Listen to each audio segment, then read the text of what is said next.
Outre-mer 360 et l'Odéadom présente Agriculture des Outre-mer.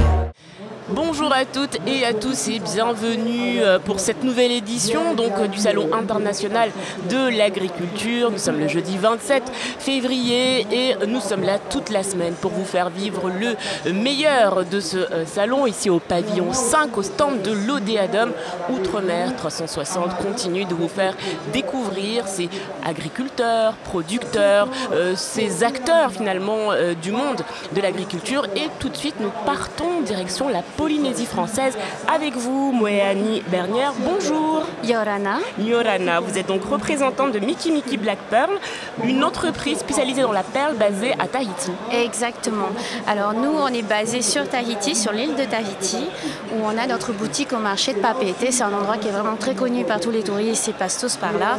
Et récemment, nous avons aussi une deuxième boutique au terminal de croisière qui vient d'ouvrir le mois dernier. Alors, qu'est-ce que les visiteurs peuvent retrouver sur votre stand qui est juste au niveau du village du Pacifique, hein. On rappelle que cette année, la Polynésie française, la Nouvelle-Calédonie, Wallis et Futuna ont signé des conventions ensemble pour pouvoir défendre nos intérêts et puis avoir une seule voix commune pour différents sujets, mais juste pour parler de ça, devant la taxe, on n'est pas égal. Nous, on a à payer des taxes lorsqu'on rentre, on paye la TVA, on n'a pas de droit d'entrée, mais contrairement au Dom-Tom ou quand la France elle est en marché avec l'Europe, il n'y a pas d'échange au niveau, c'est des échanges libres, alors que nous qui sommes français, quand on vient ici, c'est pas un échange libre. Donc on s'unit pour pouvoir défendre nos intérêts tous ensemble, communément. Très bien. Alors, sur ce stand, qu'est-ce qu'on retrouve? Là, vous nous avez ramené un joli produit. Exactement, un joli collier de perles, un choker. Donc ce choker-là est en perle de Tahiti, hein, on ne mélange pas avec les autres perles du monde. Pour situer la perle, il existe... Alors nous, on est dans une perle d'eau de mer. Il existe aussi des perles d'eau douce, les perles de Chine, par exemple. On n'est pas dans le même rapport qualité-prix. La perle d'eau douce, c'est une huître qui peut faire 34 perles en 6 mois. Une perle d'eau de mer, nous, on va d'abord élever les huîtres. Donc on perd 2 ans sur l'élevage des huîtres. Ensuite, une fois qu'elles sont en taille mature, là, l'économie perlicole va commencer et donc on va avoir 3 ans supplémentaires. Ça dépend des lagons. Il y a des lagons, par exemple, comme dans nos îles plus au sud, Rikitea a besoin de beaucoup plus de temps. Nous, on est situé sur l'île de Ahé pour produire les perles. Donc nous, on a un lagon qui fait 45 mètres. Ce sont des notions qui sont très importantes parce que du coup, nous, avec 45 mètres de fond, on a la possibilité de bien les nourrir. Et puis Ahé est un petit lagon, donc bien oxygéné, avec du phytoplancton en quantité. Et du coup, on travaille mieux en moins de temps. Nous, en 18 mois, on commence à avoir des perles matures. Alors que Rikitea, c'est beaucoup plus long. Des fois, ça va jusqu'à 4 ans. Alors, c'est vrai que quand on parle de la perle de Polynésie française, on a l'impression qu'il y a une seule perle, mais en fait non, il y a autant de perles qu'il y a finalement de culture de la perle. Alors, par rapport au monde, il va y avoir 4 perles d'eau de mer, donc celle de Tahiti qui était la première, qu'on a appelée perle noire à la base, à contrario des perles japonaises Akoya, qui elle était blanche. Ensuite, il y a la perle de Java qui est dorée et la perle australienne qui est blanche, et ce sont que des grosses tailles. La particularité de la perle de Tahiti, c'est qu'elle a vraiment toutes les palettes de couleurs, vraiment arc-en-ciel. On a des mauves, on a des bleus pétrole, on a du vert, alors les verts olives, les verts clairs, vraiment tout ce que vous voulez, du gris, du noir, une perle grise avec des reflets. Voilà, ça c'est notre particularité, et en plus on fait vraiment toutes les tailles.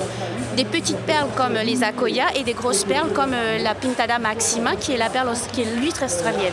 Alors pour situer l'huître, nous la nôtre c'est la Pintada Margarita Ferra.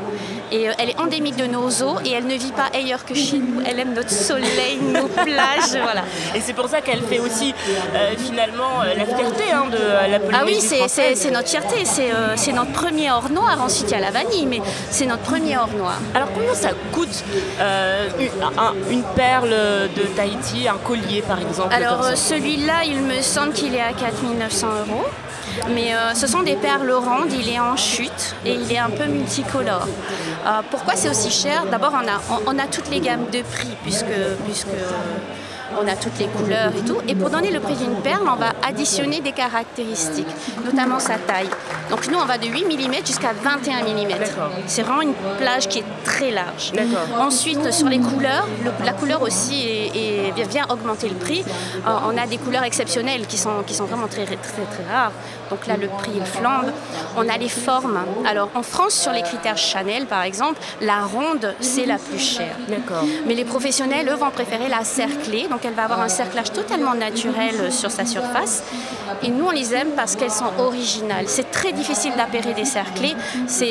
Pour moi, c'est ce qui va faire qu'elle est encore qu'elle ait plus de valeur. Alors est-ce qu'il y a un public ici au Salon international d'agriculture pour ces perles que vous proposez qui peuvent donc être très chères quand même? Exactement, en fait, d'abord la perle, il faut quand même la situer, elle est dans une huître. Donc nous, à la base, avant l'économie perlicole, il y a l'économie aquacole. L'économie aquacole ne peut pas vivre sans l'économie perlicole. Donc on fait vivre deux secteurs. Et le fait de vivre le premier secteur, il est attaché directement aux îles des Tuamotu. Nous, à Tahiti, on a un problème, c'est que 70% de la population est sur l'île de Tahiti. Et on dépeuple les archipels. Là, ça fixe des gens, ça fixe des populations, ça fixe des entreprises sur ces archipels-là qui peuvent produire de la nacre. Justement, j'avais envie de demander comment se portent ces deux filières. Alors, ça a été catastrophique en 2020, puisque le fait de ne pas pouvoir entretenir nos cheptels, l'économie, elle est tombée. C'est vraiment on a besoin de beaucoup d'entretien des huîtres, beaucoup d'entretien des huîtres greffées. Et pendant le Covid, on ne pouvait plus circuler entre les îles, ça n'a pas été possible. Donc l'économie, elle a vraiment chuté. Ce qui est bien pour nous, c'est que ça a fait le ménage dans les stocks de perles. Par contre, on a dû relancer d'abord l'économie aquacole. Donc depuis 2020, on a relancé l'économie aquacole. Et là, maintenant qu'on est sur des huîtres qui sont greffables, donc en taille adulte, on relance à peine l'économie perlicole. Donc les prix flambent. Est-ce qu'ici, au niveau du salon de l'agriculture, il y a un public? Est-ce que des gens achètent? Effectivement. Bon, après nous, on a nos petites stratégies. On est venu avec des gammes qui restent abordables. Dans la perle de Tahiti, vous avez la ronde, grosse, avec une belle couleur en super lustre qui va faire flamber le prix. Mais il n'y a pas que ça. Il y a aussi des perles de qualité B, C, D, encerclées par exemple, ou en semi-baroque, ou en baroque, qui elles sont beaucoup plus abordables. Donc on a fait le choix de venir avec ce genre de gamme pour proposer la perle de Tahiti, pour continuer à faire sa promotion sans se bloquer par nous-mêmes, par le choix de ce qu'on apporte. Donc oui.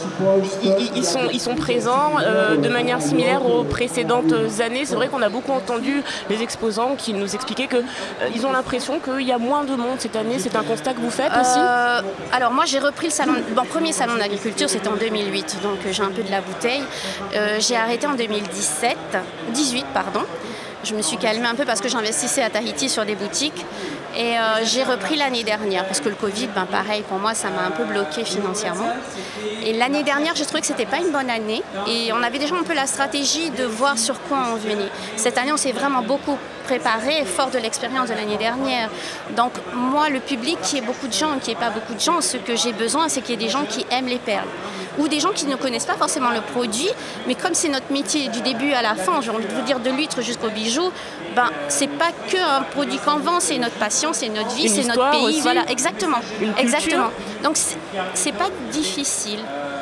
C'est pas difficile. Mais c'est sûr qu'on va pas vendre de collier cette année.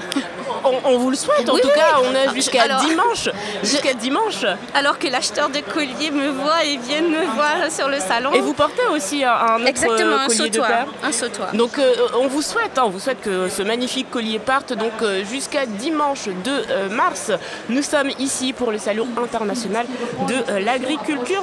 Merci beaucoup à Moani Bernière. Avec plaisir. D'avoir répondu à nos questions. Et puis vous êtes donc au niveau du village du Pacifique et on retrouve ces magnifiques perles jusqu'à dimanche. Je vous souhaite bon courage et puis on se retrouve nous avec un nouvel invité. Nana. À très vite, Nana. Merci pour votre écoute. À très bientôt pour un nouveau podcast Agriculture des Outre-mer.